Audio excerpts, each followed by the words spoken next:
Welcome to the Author Your Life podcast, where you can write a new script for your life and become the hero of your story. I'm your host, David McRae. You are the author of your life. Let's get started.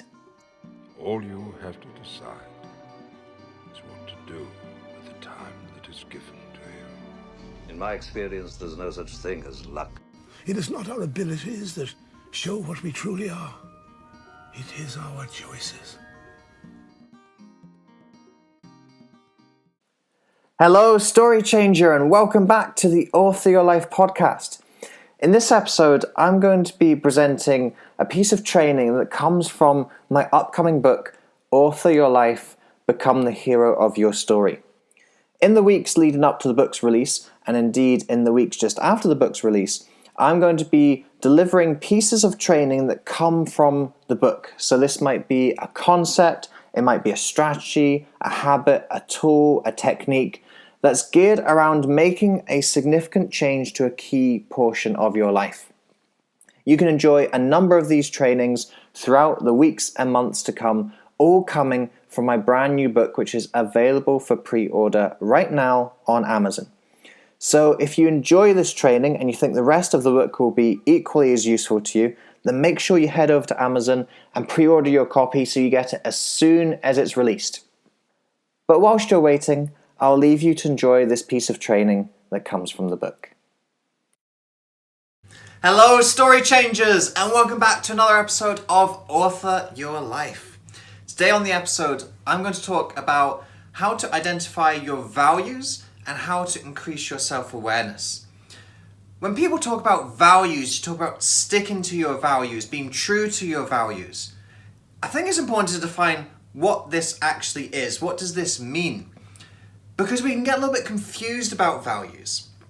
And one of the key confusions is that we often equate values to be personality. So we say, oh, my values are that I'm extroverted, that I'm creative, that I'm conscientious.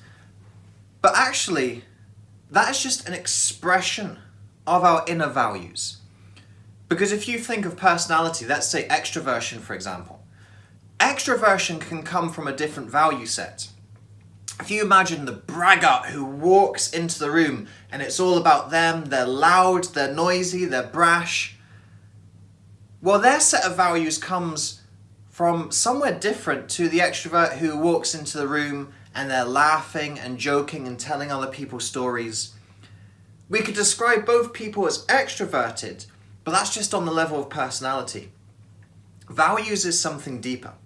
Values is what defines you as a person. It's how you express yourself in life and from where that expression comes from.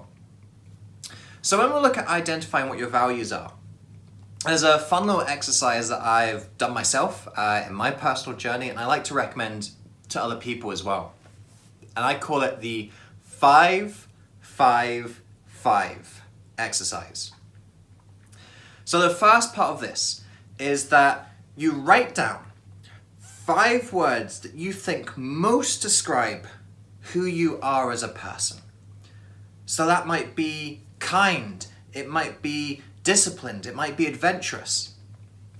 Highlight what those 5 words are, and when you've got your list of 5, that's the first stage of the 5-5-5. The second stage, the second 5, is then to go and ask the 5 people who you think know you best to do the same thing. So you ask 5 other people to write down 5 words that they think most describe who you are. So after these first 2 stages of the exercise, you've got the 5 words that you've come up with yourself, you've got 5 other people, each coming up with 5 additional words. That's 25 plus the original 5. You have a list of 30 words describing who you are. Now there's likely going to be some duplicates here, so you can get shot of them. There's likely going to be some words that mean a very similar thing. You can pick which word you think best describes and outlines what that particular part of you, what that particular value is. So we can start crossing off some of these words. but we'll still have a list of a certain number of words that we've used to describe ourselves and other people have used to describe ourselves. And what we want to do with that is take it into the third stage, the third 5, which is you've got to whittle this list back down to 5. So you've got to look at these words and say, well, out of all these things, what most describes who I am? And this is where you start to see the interesting comparisons. Because the words that you've written down, some of them will have matched up with what other people have said. But then other people will be saying things that you hadn't thought of in your original 5. And this can be interesting for a couple of different reasons. The first of which is that actually you're not really showing and expressing who you are as a person. You might think that you're adventurous, and maybe you are adventurous, but actually you're not really being true to that value and you're not expressing it into the world because other people aren't seeing that adventurous side of you. So that's an illuminating answer that can kind of come forth to you when you're doing this exercise, that actually maybe these values that I hold true to myself, I'm not really living these properly. Now the flip side of this is actually other people are seeing in you what you don't see in yourself. So maybe other people are describing you as kind, and you haven't really thought of yourself as being a kind person. Sometimes you beat yourself up. Sometimes you say, oh, actually, I don't really feel that I am doing much for people. I don't feel that I'm meaningful and impactful in the lives of others. But actually, that's what other people see in you. And that's also really important to see as well. Because sometimes it takes someone else to see something in ourselves that we can't ourselves. So this is something else that can come from the exercise of actually, the answers of the people who know you best are likely to be very close to the truth, even if perhaps you haven't seen it. So looking at this list, you can start to combine your assessment and other people's assessments and try to get those 5 words that really encapsulate who you are. These are your deepest core values. And this is what you should seek to live from every day. You're living from the deepest, most authentic part of yourself. So if you are adventurous, go out there and have adventures. If you are kind, go out there and give kindness to other people. Because ultimately this is where our deepest sense of fulfillment and authenticity is going to come from. Living from these deeply held values that you have. And this little exercise is a really simple and fun way to start highlighting this for yourself and really starting to explore these things, particularly when you start doing it with those other people.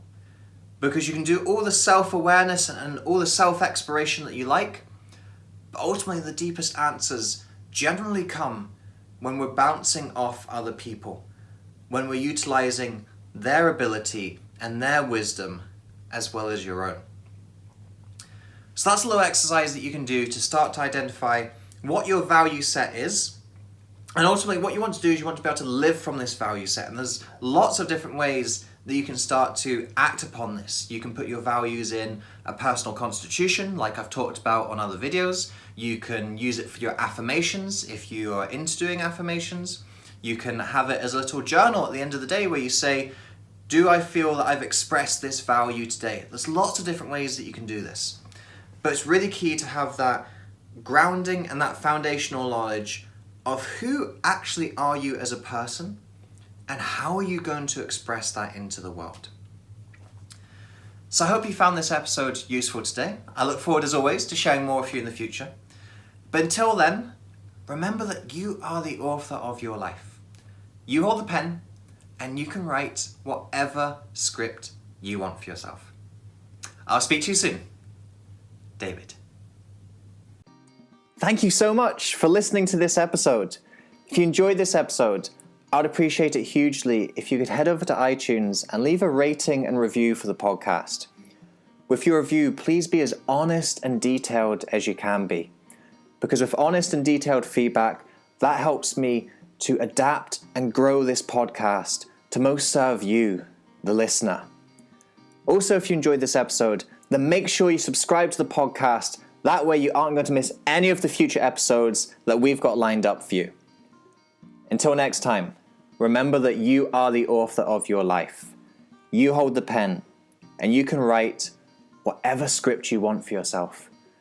So go out today and write yourself a beautiful story.